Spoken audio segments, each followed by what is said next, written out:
वाले बच्चों, let's read the following question. Using the concept of force between two in long parallel current carrying conductors, define 1 ampere of current. हमें two long parallel current carrying conductors हैं, उनके between जो force का concept है उसे use करते हुए 1 ampere of current को डिफाइन करना है. So first of all, we will talk about the key concept used in the question. इस क्वेश्चन को सॉल्व करने के लिए हम क्या की कॉन्सेप्ट यूज करेंगे. तो इसके लिए हमें फोर्स का कॉन्सेप्ट मालूम होना चाहिए. तो पहले हम क्या कंसिडर कर लेते हैं, two parallel long current carrying conductors consider कर लेते हैं. लेट अस से कि इस कंडक्टर में से I1 करंट फ्लो कर रहा है और इस कंडक्टर में से I2 करंट फ्लो कर रहा है. तो जो I है वो हम सिंपली यहाँ पे I को डिनोट कर देते हैं कि जो I है वो क्या डिनोट कर रहा है, करंट को डिनोट कर रहा है. 1 मीन्स फर्स्ट कंडक्टर में से पास कर रहा है एंड 2 मीन्स सेकंड कंडक्टर में से करंट जो है वो पास कर रहा है. अब इस I1 की वजह से जो मैग्नेटिक फील्ड प्रोड्यूस होगा वो फोर्स सप्लाई करेगा सेकंड कंडक्टर पे, और जो I2 की वजह से मैग्नेटिक फील्ड होगा वो फोर्स सप्लाई करेगा फर्स्ट कंडक्टर पे. तो इन दोनों में क्या होता है, वी नो दैट इस डायरेक्शन में फोर्स एक्ट करता होता है. लेट अस से हम उसको F से डिनोट कर रहे हैं. और अगर हम पर यूनिट लेंथ की बात करें तो F जो है वो क्या डिनोट करता है, फोर्स को डिनोट करता होता है. एंड अगर हम पर यूनिट लेंथ की बात करें तो फोर्स पर यूनिट लेंथ किसके इक्वल होता है, that is equals to mu naught upon 4 pi into 2I1 I2 upon में हमारे पास यहाँ पे क्या होता है, R होता है. R जो है वो इन दोनों कंडक्टर्स के डिस्टेंस को डिनोट करता होता है.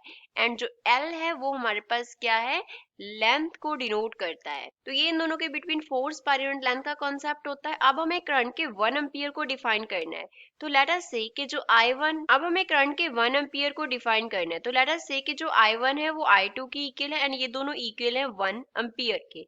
जो इन दोनों कंडक्टर्स में डिस्टेंस है that is equals to 1 metre, वो 1 मीटर है. We know that mu naught upon 4 pi का जो वैल्यू है वो हमारे पास क्या होता है, 10 रेज़ टू पावर -7 होता है.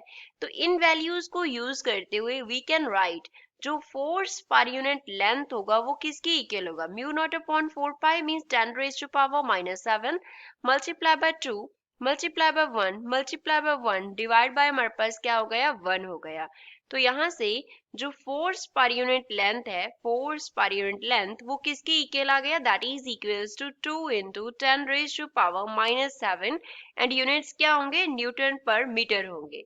तो करंट के 1 एम्पियर को हम कैसे डिफाइन करेंगे, 1 ampere of current, 1 ampere of current is said to be flowing, current is said to be flowing. हम बोलेंगे कि जो करंट है उसका 1 एम्पियर फ्लो कर रहा है कब, when two infinity long parallel current carrying conductors, when it causes two long parallel current carrying conductors to exert a force of attraction और repulsion of कितनी force, 2 into 10 raised to power -7 newton की force पर unit length पे जब वो इतनी force exert होगी किसमें, two parallel connect carrying conductors में, when they are 1 metre apart, जब उनमें डिस्टेंस कितना है, 1 मीटर है.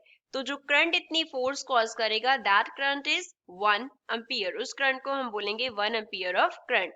तो जो फोर्स है वो अट्रैक्शन और रिपल्शन का होगा, ये डिपेंड करेगा करंट का डायरेक्शन पे. जैसे हमने करंट का डायरेक्शन क्या लिया था, पैरेलल जो दोनों करंट है वो सेम डायरेक्शन में फ्लो कर रहे, तो फोर्स क्या था, अट्रैक्शन का था. यही अगर हम एक में जो करंट है वो इस तरीके से लेंगे, सपोज हमारे पास ये long parallel current carrying conductors हो गए, इसमें जो करंट है वो I1 अपवर्ड फ्लो कर रहा है, इसमें जो करंट है I2 वो डाउनवर्ड फ्लो कर रहा है. तो इस पे जो फोर्स लगेगा यहाँ पे फोर्स ऑफ रिपल्शन होगा, ये दोनों क्या करेंगे, रिपेल करेंगे. तो ये डिपेंड करेगा करंट की डायरेक्शन पे कि जो फोर्स ऑफ अट्रैक्शन है या फिर वहां पे, और वहां पे क्या है, फोर्स ऑफ रिपल्शन है. I hope you understood well. Thanks.